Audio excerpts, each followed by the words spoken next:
Hey guys, Zomfox here, and today we're going to be doing the second week review in the USFL. So, unlike last time, I'm not going to go in depth in each game, but rather just do a quick summary of the things that are most important because it's kind of meant to be fast, especially since I talk about the games a lot in the power rankings anyway.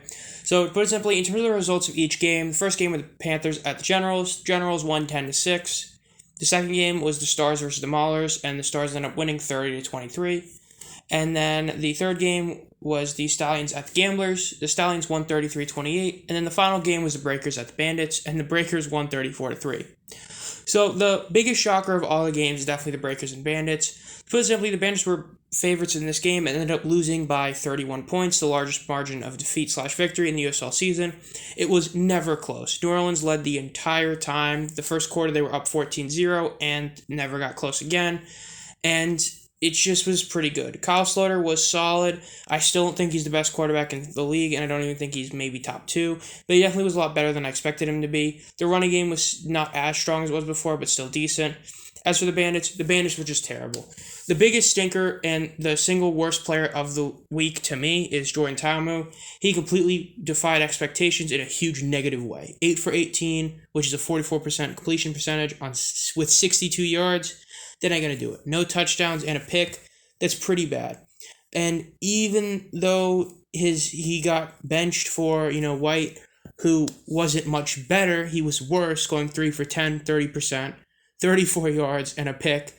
When both your quarterbacks are just that bad, it's pretty sad. And especially considering that their running game wasn't the best either, as Talmu was their best rusher. But when you're passing that bad, you better be rushing for more than 45 yards. I'm just saying. So that was the big stinker of the week.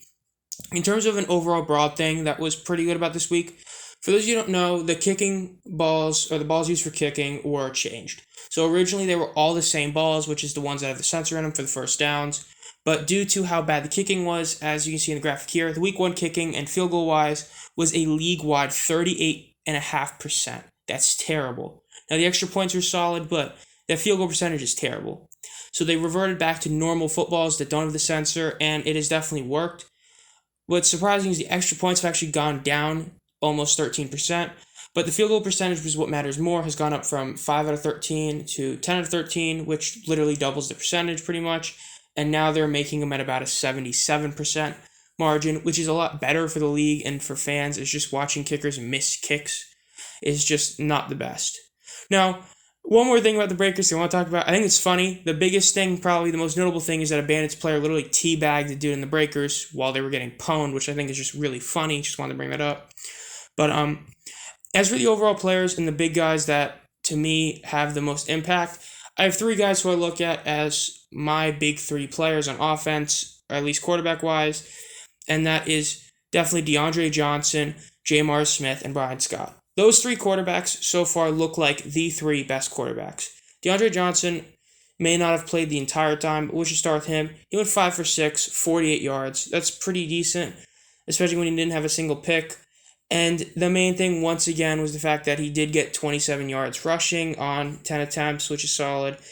Overall, the Generals, I'm not going to show up, but the Generals' rushing game was overall good again. But to put it simply, DeAndre Johnson, whenever he's in, he seems to be the more overall consistent of the two quarterbacks. It's not saying Perez is bad. It's just Johnson or DeAndre has just been really, really solid, and he's definitely been a good quarterback. As for the Philadelphia Stars, is Brian Scott. Brian Scott definitely looks to be one of the contenders for MVP.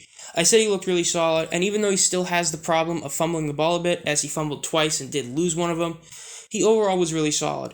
26 for 36 is a really solid completion percentage. That's over 70%. And if you're over like 65, that's good. 272 yards, that's really good. 3 touchdowns, really good. A pick, not so good. But just passing-wise, he was definitely solid. And he did rush for a touchdown, so he did have 4 touchdowns in total. He's been really solid and is definitely showing that him being with Bart Andrews before is really solid. And last is Jmr Smith.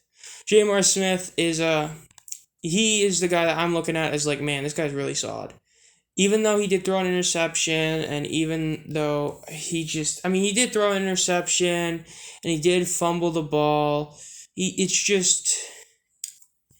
been really good. Let's face it. He's 2 touchdowns, 66.7%, 229 yards off 20 completions. There's nothing to scoff at. And he did have 31 yards on the ground.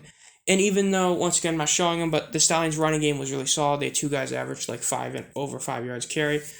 The bottom line is Smith has been really good. Jmr is definitely one of the best quarterbacks in the league, and it is a very good thing to have that. So overall, it's just really solid. So to put it simply, that's pretty much everything I've seen that I can look at and say, like, I guess it's just my 2 cents in it.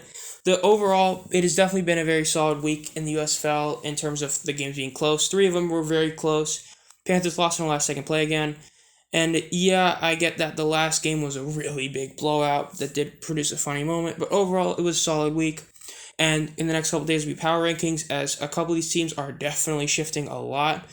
But that's pretty much it. This has been ZomFox. If you enjoy this content and want to be notified as soon as I upload any videos, make sure to subscribe and hit the bell notification. And as always, have a great night.